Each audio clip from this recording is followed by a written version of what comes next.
Good morning, everyone. And first, before she has to scoot out, I just want to thank you, President Esther, for welcoming us here. And I will make sure, and I'm suspecting I'll find other people to get to that Japanese garden sometime throughout the conference. So thank you. Yeah.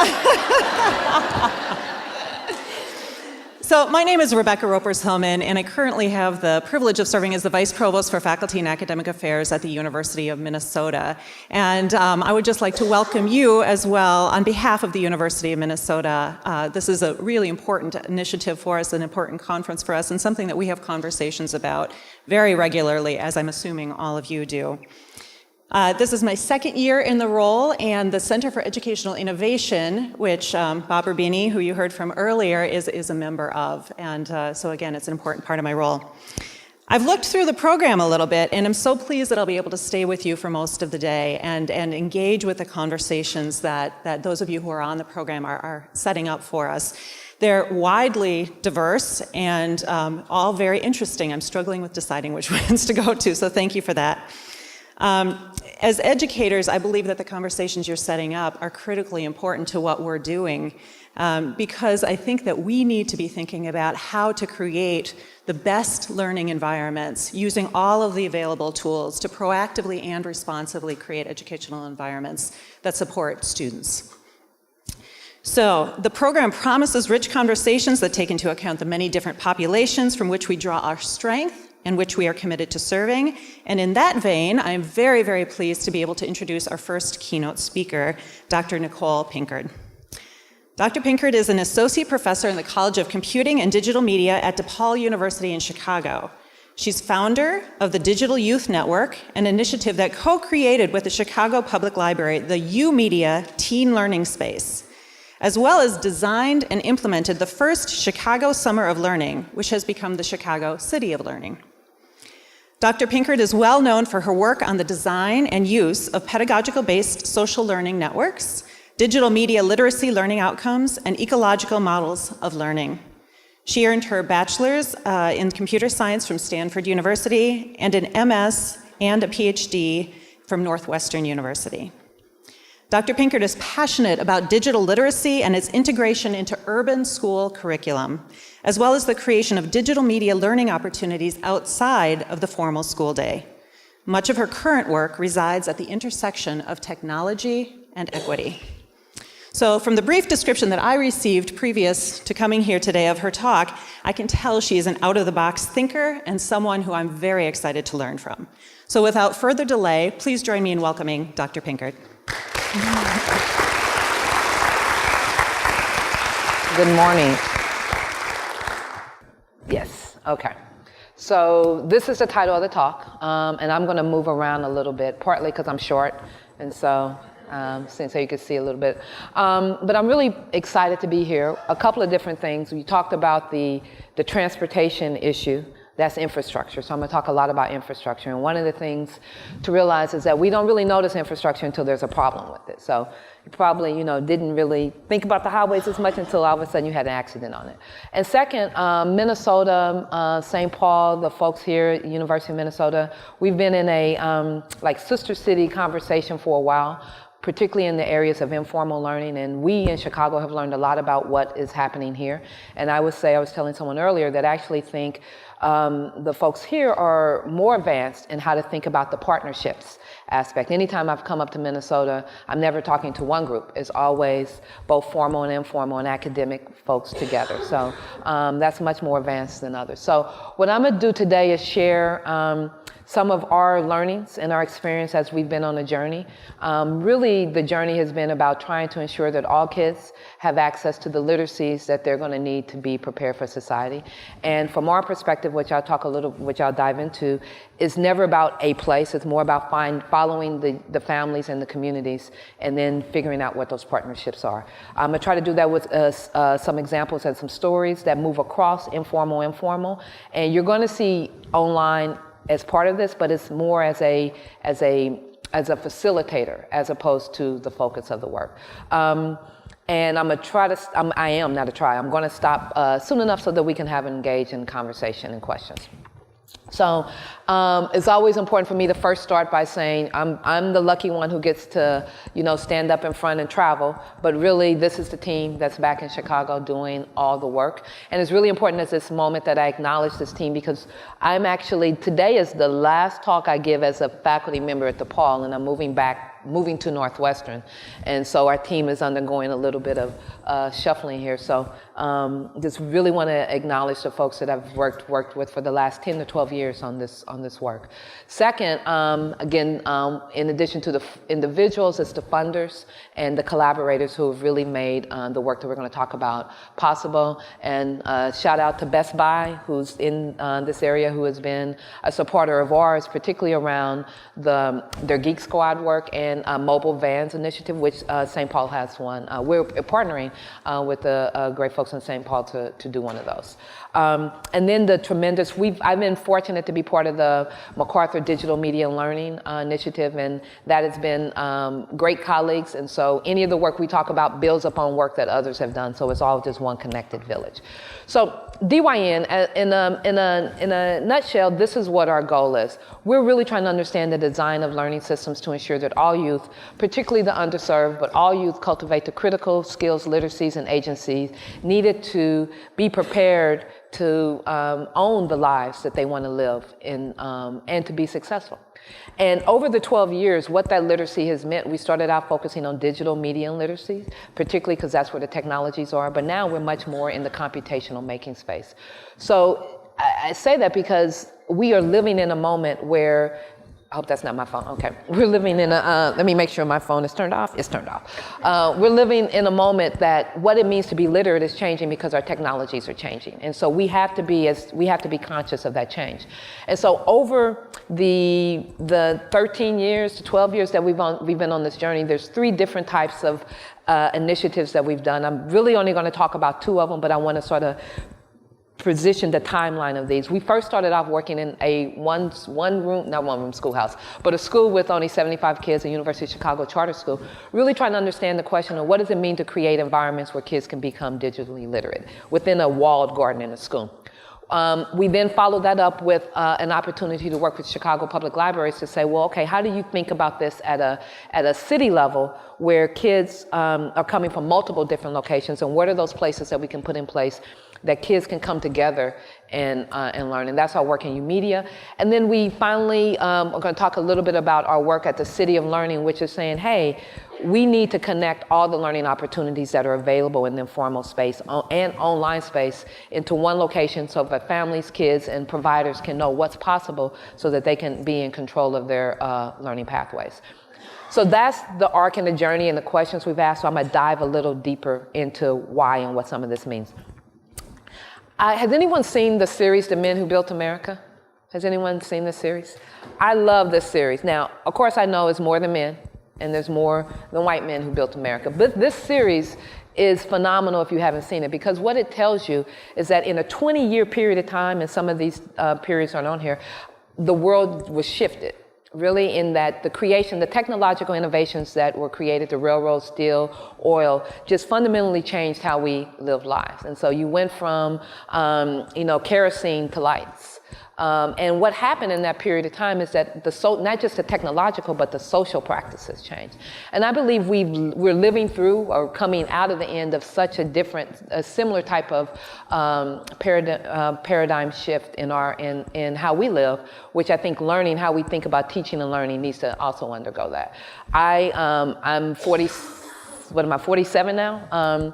And when I went to Stanford as an undergrad, we had about 3 computers in the computer lab. I mean, there was no such thing as everyone picked up their iPhone and you can work anytime and anywhere.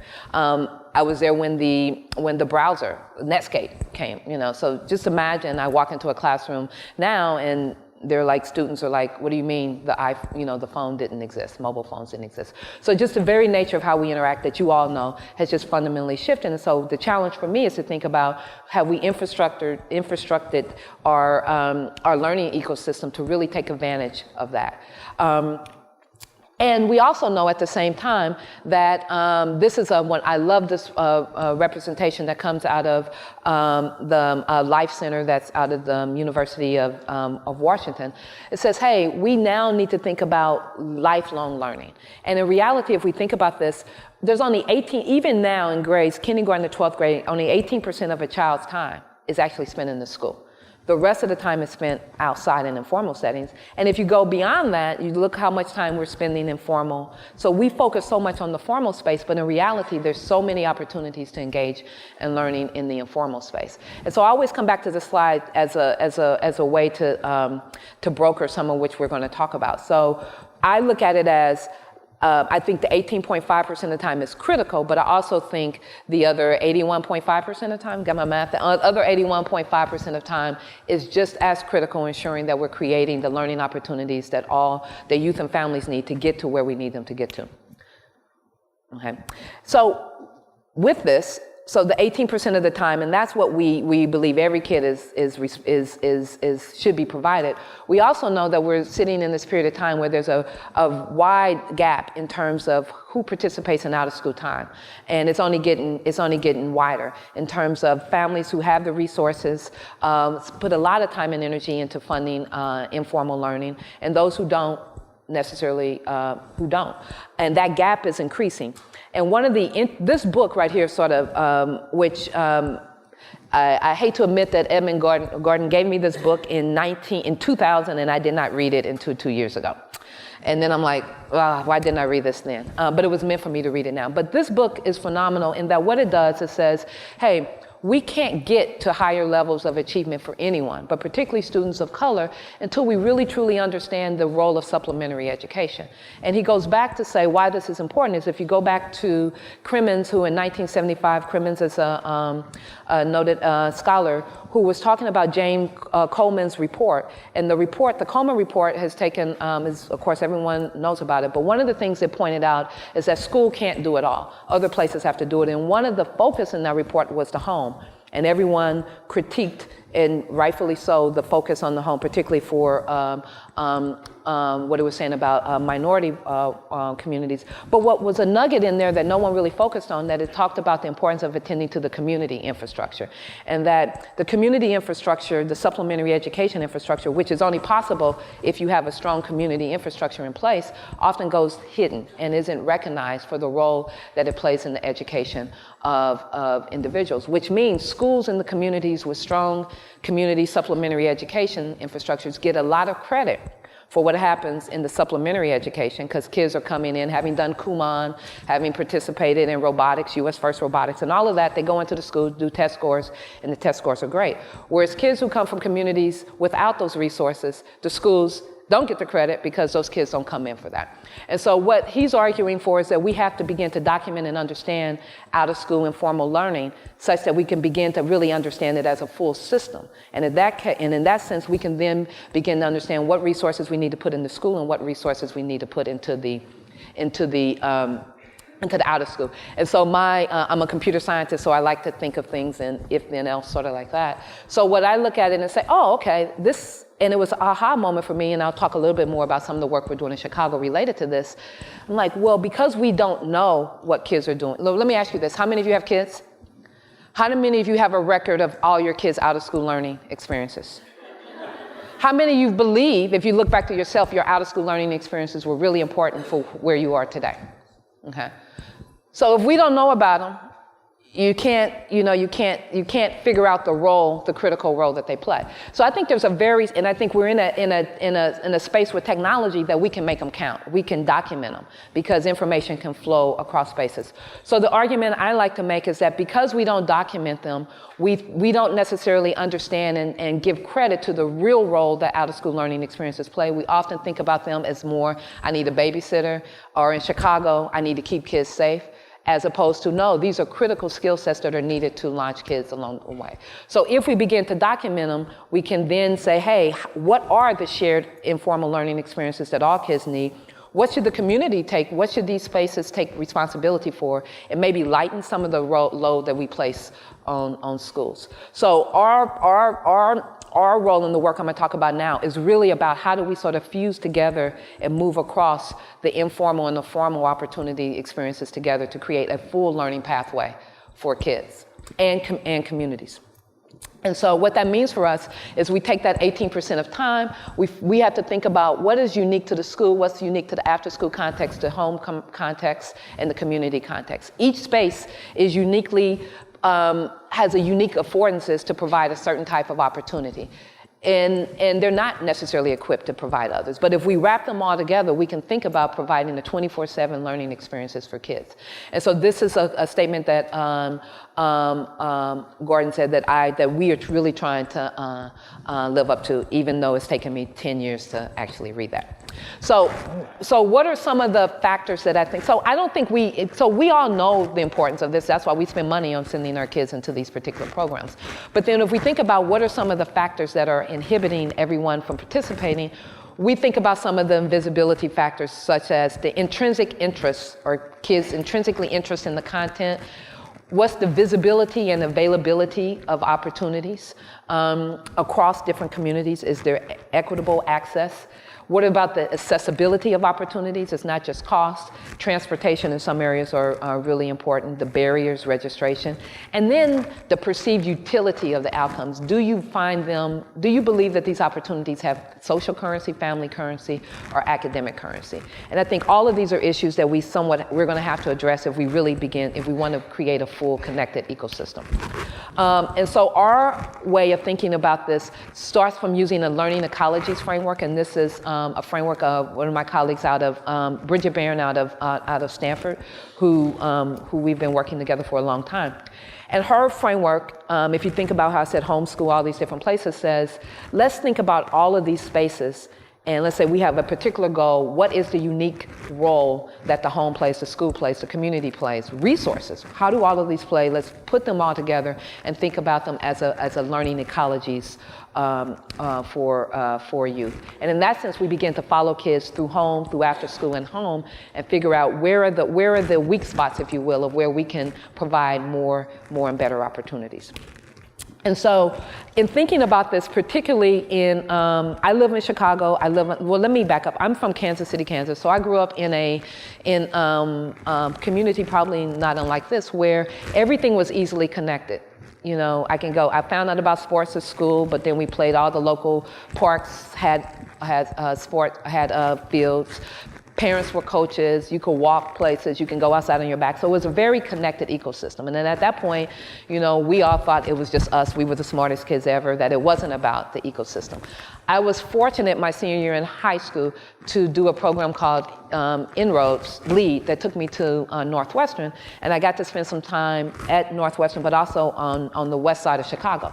Instantaneously realized that my reality and the system for me was very different from the kids in Chicago, because we had to do this. We were able to follow some kids living in the housing project for a day, from where they lived into how they got to school, into their school, and we were asked a simple question: would you be where you are now if this was your reality? And at that moment, I honestly can tell you, at that moment, I was like, ooh, I went back home and was like, thank you to coaches. I was a very different person in that sense. But that's because I realized the infrastructure that existed for me didn't necessarily exist for others. And so then in thinking about, well, where is it in the communities that we're really trying to serve where these infrastructures exist, began to think about the role of basketball. Partly because I love basketball, grew up thinking I was going to be the first female NBA player, but I didn't get taller. So I had to think of something else. But if you think about sports, if you think about music, you think about the fact that we have an infrastructure that supports it. You can play at home, you can play at school, you can play at community centers, you can play at the playground. The rules are often the same, but each little place has a different role.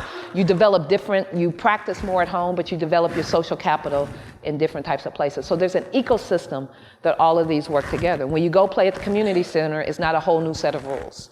You know, you can take your team, you can play across these spaces. And so the question becomes for us, well, if we're thinking about STEM education, STEM learning, what is that ecosystem that exists, you know, there? So are you only learning robotics in US First in the outer school, but your school doesn't know about it? Or are you only learning to code because of code.org? And there's no place to showcase the games that you've created. So if we don't connect these components, then what's the incentive and a motivator for a kid who doesn't come from a family who they can look at and say, oh, my father's a computer scientist or my mother is, so I know I need to do this because it's going to lead me to the next level. For a kid who's just doing this because it's the next logical milestone for them. So with that, thinking about, well, these are the spaces that are important. But within each, it's not just about the space, it's about what also takes place inside of the space, right? You can have a great location, and we've all seen great locations, but the programming isn't that great. So how we think about the design of programming, again, using the basketball analogy, is any program space we open up, kids, parents, mentors have to be able to watch, see what you were asking them to do, right? You have to spectate. Who would ever want to play basketball if you've never seen someone play, right? We're asking kids, code right now. We're asking kids to code. They use apps, but they really don't know anyone who's ever really done it. So we're asking a leap of faith. So you have to be able to spectate. You have to be able to practice. You know, I'm like, I don't know how many karaoke, but I would never go up and karaoke if I haven't practiced a song, right? You need to practice. You need to perform. And then you need the opportunity to level up, which changes the space. So, and all of that then helps you develop an identity which motivates you to go forward, more forward and forward and forward. So this is sort of and that then, if you look at that system, you need mentors. You need to be clear about the drills. Again, sports analogy. The only reason I practiced free throws is because I knew a game situation would come. And I didn't go practice free throws just for the sake of it. So if you don't have the performance opportunity, then why are you going to put in the work to develop the skill set? So we believe that this framework, this thinking can be applied. If you think of music, dance, think of all the different out of school hobbies and things you do, where if you think about, this metaphor makes sense. But if we go to school, if you're a new sixth grader, I don't know if you have middle schools, but we have middle schools, and I spend a lot of time in working in middle grades. You ask a sixth grader when they come into the school, what are you going to accomplish here? What's the expectations? They have no idea. There's nothing that shows them this is what it means to be a successful graduate of this location. So then how are they going to then put in the work to do what needs to happen? So the simple thing we're trying to do is you have an incoming showcase where incoming sixth graders get to meet the outgoing eighth graders to see what's possible. I don't need to go back to those places. So the first example I want to talk through a little more detail is our work in Renaissance Academy. And this was the first place where we said, can we create that type of space, ecosystem, that bridges school and out of school within a school space where kids have the urgency and the desire to develop their digital literacies. I'm not going to go deeply into it, but this is documented in a book called The Digital Youth Network, which really gives you case studies of students, talks about the model, and also talks about the development process of the mentors. And these are just snapshots of the work along the way. One of the most important components of this was an online social network that we created that enabled 24/7 access to each other. But the other thing it enabled, anytime a new kid joined, they could see the portfolio of work that everyone else had created. So you're a new sixth grader, you get your account, you go in and you see all the videos that were created 4 or 5 years ago. And you're like, oh, and over time, what we were able to see is that new kids coming in, their skill sets they developed those skill sets quicker because they already knew what it is that they wanted to do. But in that model then, what we focused on is the school was where we said proficiency, media arts classes. Now we say computing classes, making classes, right? If today's literacies that we're putting there. Those are the base literacies that all kids need. And those are the literacies that a school teacher needs to be able to say, I know all my kids can make a podcast. I know all my kids know how to do Scratch. So as a science teacher, I can allow you to do a Scratch simulation because I know I don't have to teach it. So those are the base literacy classes. After school was where a kid can say, I really like Scratch. I'm using Scratch as an example here. I want to take a class that's about video game making. Every kid isn't going to want to do that. That's in the after school space. And the home space is where we did self-paced online learning, where kids can create whatever, put it on the social network and get individual feedback. And all of that took place surrounded by the online social network. And what you ended up creating was a 24/7, you would get up in the middle, you get up and you have I'm like, I don't know if this was good or bad. A kid on Wednesday is posting at 2:30 in the morning. My first response is get offline. Second response is, wow, they must really be into what it is that they're doing. Now, of course, these are walled gardens. There's adults and mentors on there, so they know that whatever they post, we know that is from them. But that created an environment that was supported by mentors. So the teachers, right? Oftentimes we talk about technology, we focus on, let's just do but it's really the individuals. Any kid we've interviewed, they first say, love the interaction with the adults and the mentors and the peers, and then the technology. And some of our best successful programs have been in places that didn't have the best, wasn't the best physical space. So we have program mentors, content mentors, and natural mentors, and we focus on content mentors whose job it is to teach by demonstrating what it is that they do. And in the act of doing that, they often become they often end up talking to kids about what they become, like the big brother, big sister. But it comes first through finding a relationship around the content work. Let's see. And that combination led us in work that Bridget Barron was able to see when we compared our kids to kids in Silicon Valley to see how many kids, at the end of the day, the kids in Chicago had as many or more digital literacy experiences than the kids in Silicon Valley that Bridget was studying as part of her study. But when we asked them, both groups of kids, where did you learn it from? And I love the slide because I think it says, we can create any type of environment to create outcomes. The kids in Chicago, it wasn't their fathers and mothers because they weren't technologists, right? They weren't media makers. It was the after-school environment and where they had access to mentors is where they learned it. But the kids in Silicon Valley, because they had parents who did this work, the schools didn't have to play that role. It took place more in the home. So regardless of how they got there, different paths ended up in similar outcomes. And I think that's important to note because every place, every community has a different set of factors and a different ecosystem, and you have to figure out how to adapt around your ecosystem. And so all of that then produces folks like this, I can't call him a young man anymore, he's a junior. Actually, he's going into his senior year at NYU. I'm going to show you a little bit about him in a second. So he is one of those kids who was at the school, so he did all of the after-school programs. He was there for video games, for graphic design, everything, because his parents worked to 6. They're like, I'm not picking you up to 6, so you need to get into every program that's imaginable. This is what he said he wanted. When I want to grow up, I want to be a cartoonist, a video game maker, and an artist. Technically, they all come together. For him, they did, because he was in a combination of all those programs. Here's Jalen, and I'm gonna show a snippet of the video where we did a video last year where we went back to some of the students we had worked with, and we sort of had them talk about learning as a lifestyle. This is it's a 5-minute clip. I think it's important to show the totality of the clip, so hopefully.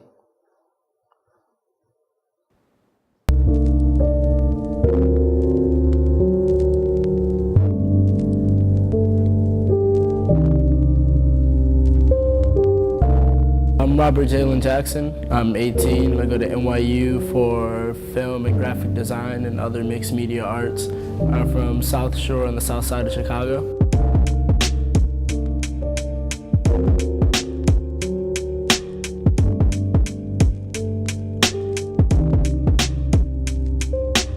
Around 6th grade, I got into NKO Middle School, and they were partnered with Digital Youth Network, so then we would take some classes in which they would teach us different ways to use different types of technology. I think 6th grade we did record labels, which is pretty tight. I was a graphic artist, so I made mixtape covers. And then I went to high school at Kenwood Academy, and around the end of my freshman year, my friend Abdullah brought me over to the Art Center for a program. Through that, I've learned like 2 different aspects of like learning and teaching.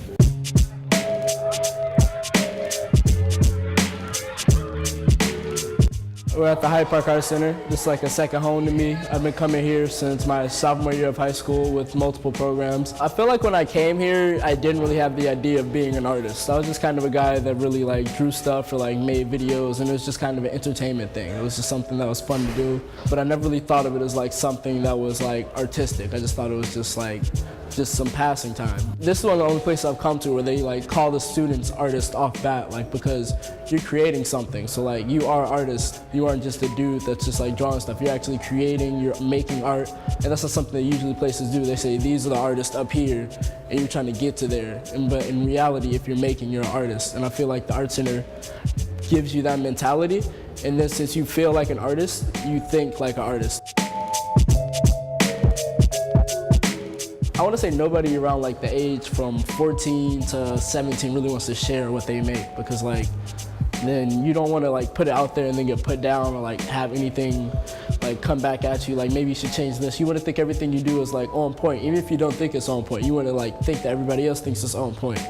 But like having that community in here where you feel safe and you do critiques and you like make friends here that'll help you out with your artwork and give you real feedback instead of just like that wishy-washy feedback that you get in school where they're like, it's cool, and you're just like, but what could I do? And they're like, I don't know, just whatever. But like here, it's like you find specifics that you could do. Everybody kind of bounces off each other with ideas and bounces off each other with creativity. It's like prototyping. You like don't always get around on the first time. You got to make like a whole bunch of like different models before it gets to where you want it to get to. And I feel like having people around you that give you that mindset is something that the Art Center really does well. My name's Jalen. I'm going into my second year at NYU. I do not have a favorite medium. I like whatever I get my hands on them, truthfully.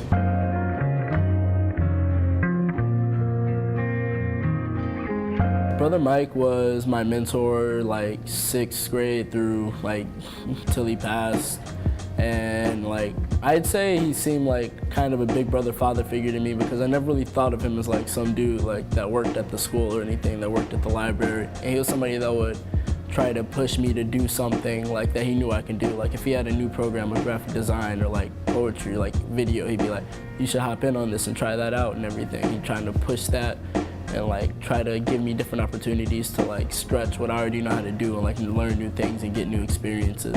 And I just did a lot of different things with Brother Mike. He'd always push me to do different opportunities, and it was nice to have that person that would push you but also not like be too aggressive, and he'd allow you to kind of do your own thing, and then he'd be like a pal to you, so if you need anything you could go to him as well.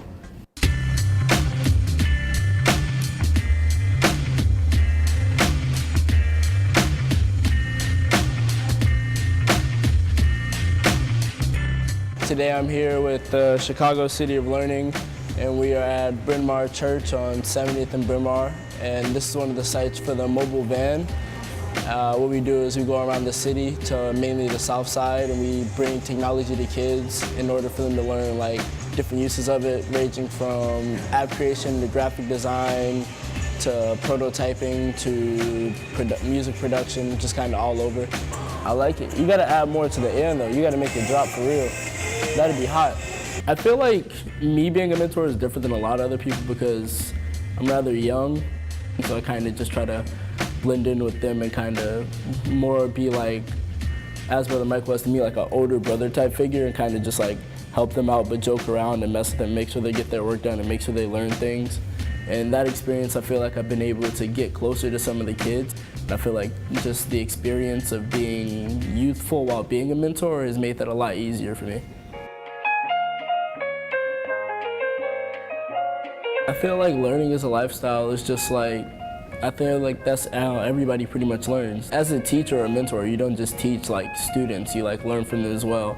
And you have to like rearrange what you're gonna do in accordance to them and everything like that. So you learn from them and you learn how to change your teaching methods and everything to fit them better and what to teach them. And then you might learn different things from them as well. The last thing Brother Mike said to me was, have a good time at NYU, man, you're gonna do good big things. I was like, I'm gonna try. And he said, he knows I'm gonna do big things. And since then, like, my goal has always been to like do big things. And I've been like, Brother Mike's never been wrong. So I'm like, shoot, man, I'm gonna do big things. I'm gonna be famous because my man told me what it was, you know? Okay, so we're going to do this. I'm just going to do history. Let's bring back up. Sorry about that. So the important, why I wanted to, as we bring this back up, talk about this particular video, because what you saw from infrastructure in there, you saw the outer school space. He didn't talk about he was across 4 to 5 different learning places in that community that each were woven together to create them. So we worked with him as a young person. He went to the Hyde Park Art Center. He happened to go to school that provided that. He was in a community that respected the showcase. He had mentors who expected him to get to the next level. And now he's at NYU, and he has a film that's featured in the NYU, one of their award-winning showcase. And so oftentimes we don't know the history of what gets kids to the place and where they needed to go. So part of the reason I wanted to show that is that, it's not often as a program I might think is what I just did, this one program I did with this kid made them who they are, but in reality it's a long combination of experiences that are woven together. And so also with Jalen, the assumption is he's the only one. Like, oh, we have this great example.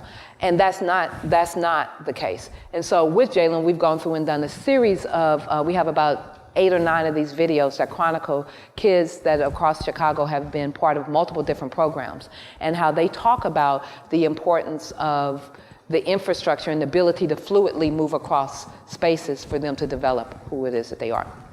But it is why I said that they aren't roses that grew out of concrete. We also know it's hard because these pathways aren't readily available to all. And so the question we then turn to is how can we create these out-of-school learning opportunities? How can we make them visible for everyone?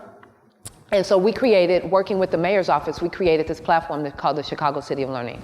I thought when we were asked to do this that this was the simplest thing in the world. Why isn't there a database of all that? Is there in here in your communities one place where you can go to and say where all the out-of-school learning opportunities are for your communities? Does that exist in your community? It doesn't. I was surprised it didn't. So what we created was a database, and the simple request was to all of our out-of-school program providers, can you just put your program in here, tell us what it is. If you want to, you can give a digital badge. I shout out to digital badges that are happening here. You can say, if a kid does this, here's the badge that they created. You then register the kid into the program, and what you automatically get is a record of opportunities and then a record of who's participated in the program. And what we found out in looking at that, so far we have 80,000 students who are in the system. We've awarded, I don't know if that's good or bad, 247,000 badges, and there's 49,000 programs that have been listed. And what we found out in making this happen is the need for partnerships and relationships. So we had to work with the first year we did it, we didn't work with the school district, and what we found is the kids who can use it were the kids who already had parents who were resourced. So then we worked with the school district, and every kid in Chicago CPS has an account, but we still have to go through the process of getting them to claim it. By working with the school district, all of a sudden the school said, hey, we can start using this in the school day. And we've done, which I'll show you an example of some other work here. So it just begins to lay the infrastructure. And what it also then is makes very visible what are the sort of supports that are needed. So for students, they now have a record or resume of all the out-of-school learning that they've done in the community from 3rd grade on. For the school, now gets to know with data, what are the kids in my school interested in? Who are the out-of-school providers that they're going to? So you can begin to see who those partnerships are. Providers get free management. They also get to see, well, who am I serving? Am I serving the kids in my community, or am I serving kids outside of my community, girls, boys? What are their interests? So they get that data. And the city gets these insights into inequities or where their strengths are in programming. And so one of the things we're able to do, because kids go on a search, is say, well, what are kids interested in? So this is a bubble of what kids in Chicago are interested in learning, right? It's not just all, sports. These are their words, right? This is what they typed in. But this is what we're providing them. Why is that? Because we're a park-heavy space, and in the summer, remember, out-of-school learning, kids need to be someplace safe. We all have parks. Put summer programming in the parks. That summer programming is going to be sports-related, because that's what parks are better at doing. So then that means the summer, 85% of your program is sports-related. Doesn't match what kids said that they're interested in. But until you have this data, until you know about it, you can't begin to address it. And so we then worked with some colleagues at Colorado to say, well, let's think of food deserts and think if we can begin to think about learning deserts.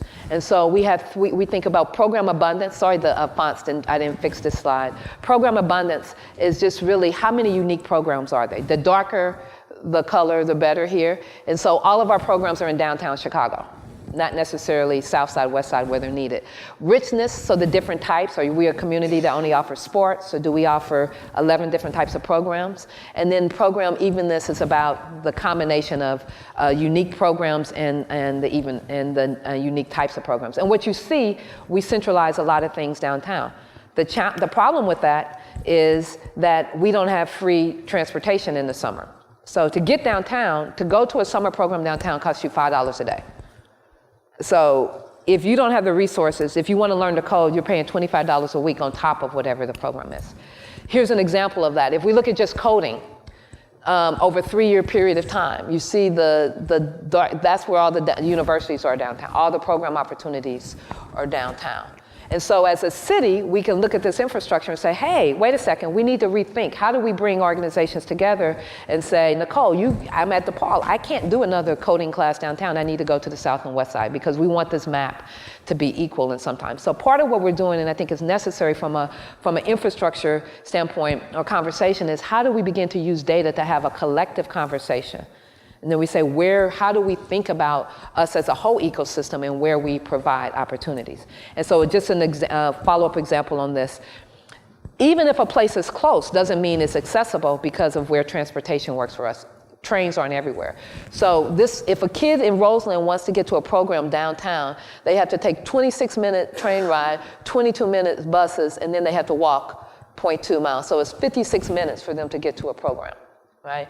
And using our friends with working with Colorado, we can, any program in any location, we can tell you, using Google Maps, what the transportation is. And what we found is, of course kids aren't equitably attending these programs because the infrastructure, the cost that we're asking them to do just isn't fair. So we now have to change the conversation away from, let's put programming where the resources are, the technical resources are, to how do we begin to think about programming differently. And then again, you could do it by zip code and say what zip codes are offering these particular programs. And what we see then, back to the differences in socioeconomic, this is using our data, our zip code data. We see that the wealthier communities in Chicago have more programs than the others. So we have the same issues, and now we know we need to fix them. So here's some examples then. It's not all, okay, that's the problem. Let's show you some examples of what we're trying to do to address it. One is, and with the support of Comcast and Best Buy, we're using mobile vans. And what we're saying is, we say code on the road. So let's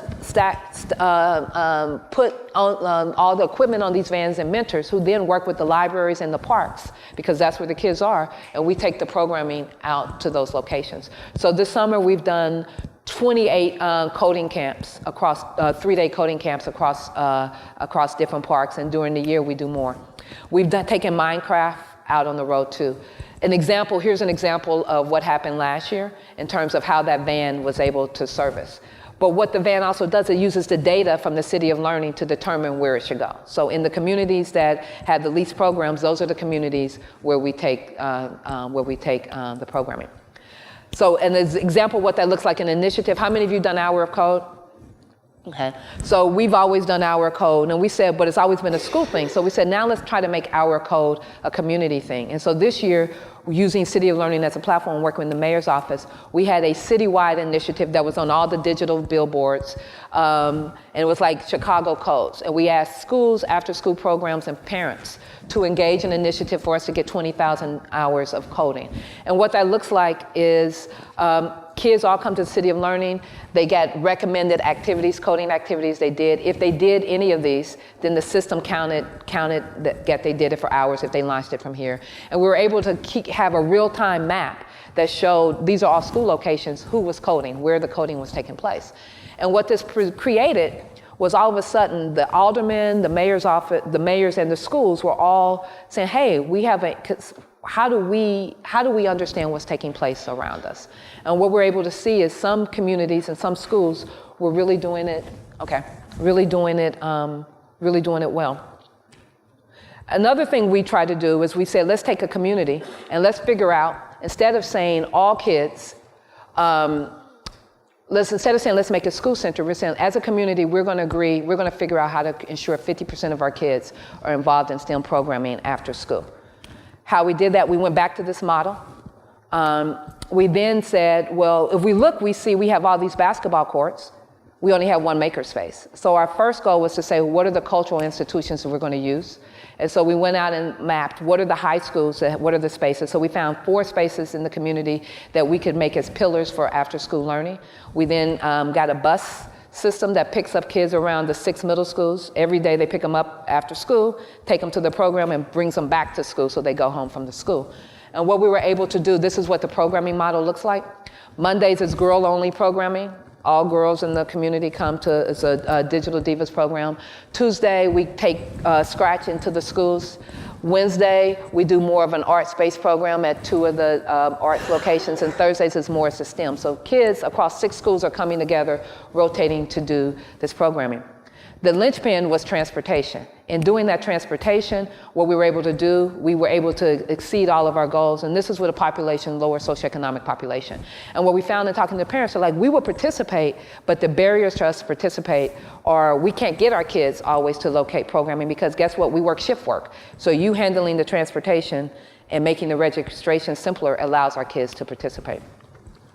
And then the follow one I want to show you is just an example of how you bring all of this together back at a individual program. So we've been doing the Digital Youth Divas program for a long time. And initially it was just about bringing girls together in this one program, and whatever happens out of that, while they were in our program, we knew we were responsible for them, but we didn't necessarily do the handoffs. So now using the City of Learning, here's sort of what it looks like. We now have a pathway where we say our job is to work with you here, but our goal is to make sure if you want that you end up at internships at Microsoft. And so then how do we think about what are the after school programs, what are the online opportunities, what are the local hackathons and meetups that girls have, who are the adult mentors, how do we use other spaces like UMedia in the library, how do we showcase what the work is doing, so how do we do all of this together so beyond just coming to us on Saturdays, girls are able to, are seeing that it's okay to have an identity as a coder. I'm not going to really delve into that, but what we see in the program, we map out their biographies, we map out their programming, we see, okay, this is what they did, these are the digital badges they earned in the Digital Divas program. But then we look at all the other programs that they've worked in. So this is a real student's portfolio. And we see over time, by just participating in our Digital Divas program, they then start participating in all these other STEM opportunities. And we can begin to see that our program is connecting them. But more importantly, we see where it's not connecting. And then we can engage with those families and communities and say, hey, you value STEM, what is the next possible STEM programming that your kid can do? And half of these are also done online. And I want to end with some of these questions to ponder. So what we've had to come back to as a city and say, well, one of the problems is we realize no one owns informal learning data or the programming. There's no one at the city level. Everyone owns their own space, but there's no one responsible for bringing informal learning together. So, and who owns the data? So who can share the data? So those are questions as you begin to, even if we use online e-learning systems, whose data? If I use Khan Academy, does my school have access to it? How do we think about ownership of data? What experiences should all kids have? Should we bring US First come into every school, or should it stay in the community, and should all kids do it? How can the community use data to curate an ecosystem of supplementary educational opportunities? Sorry about the S there. So is it the community's responsibility, if you go back to Gordon, is it the community's responsibility to say, here's the experiences we want to provide in our community, and then work with the families to figure out how to take advantage of them? And how should it count? So should my robotics, so we've had this conversation, should participating in US First robotics, can it count towards school? As Chicago has said, every kid needs to have a CS credit. Now, we have all kinds of programs where they're learning the code. Should those programs count if they're out of school? So how do we begin to make out of school count? And I believe we can't get to the point of making out of school count until we first make it visible. So I'm stopping there because that's what my time says. So open for questions. Hopefully this was useful.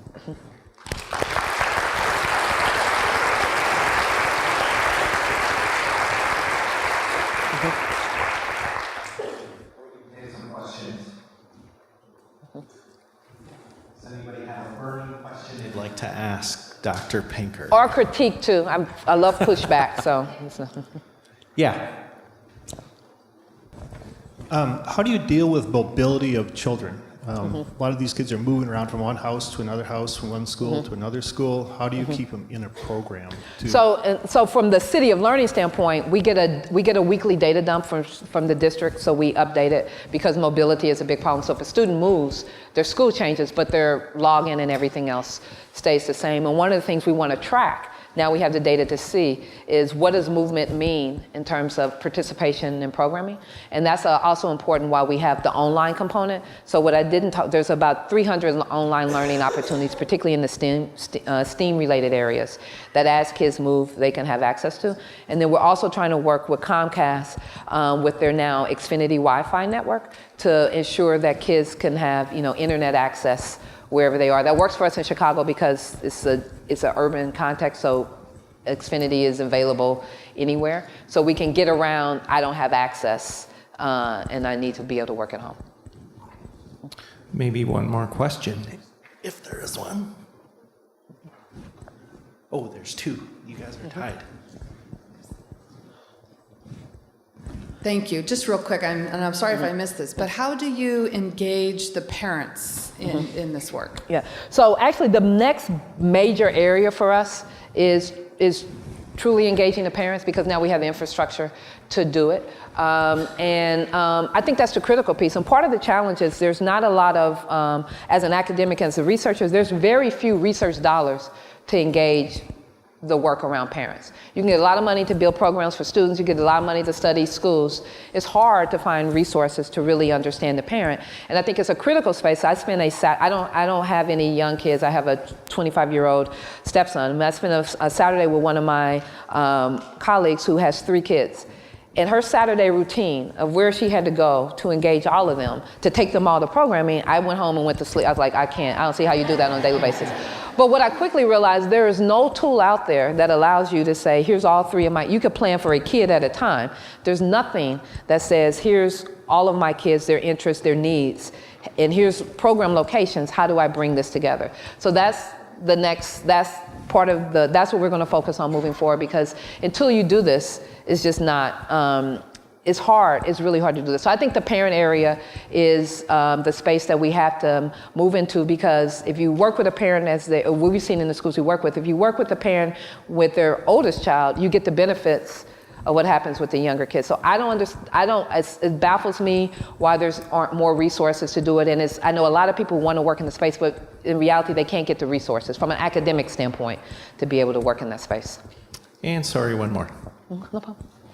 Hi, I just want to congratulate you for just putting together what is a very complicated, looking at a system and what it takes, all the inputs that make a child succeed or not succeed, and making explicit the positives that exist for some children that are not really being regarded when you're looking at success, versus the lack of opportunity that exists within the system.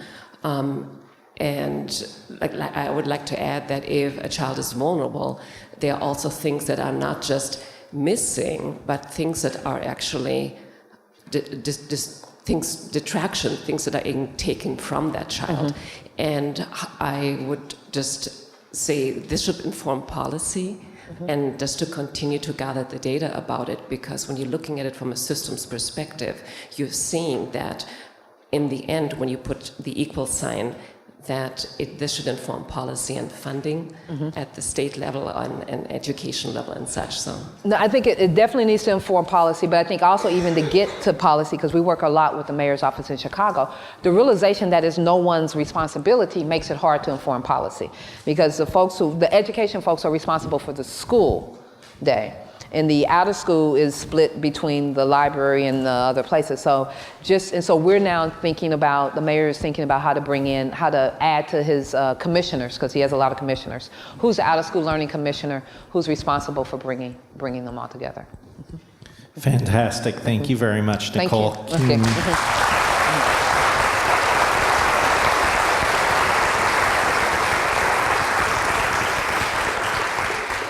So I'm Jeff Plowman. I work for the Minnesota Department of Education as the online and digital learning specialist, and I know that one of the things that we are really interested in right now is looking at the child's whole education as a mosaic, and we're realizing that we need systems in order to be able to consider all these different points of contact in their education.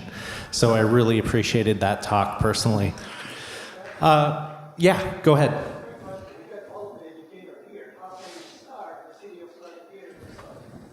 That's a great question. So it's you could talk to me. It's available.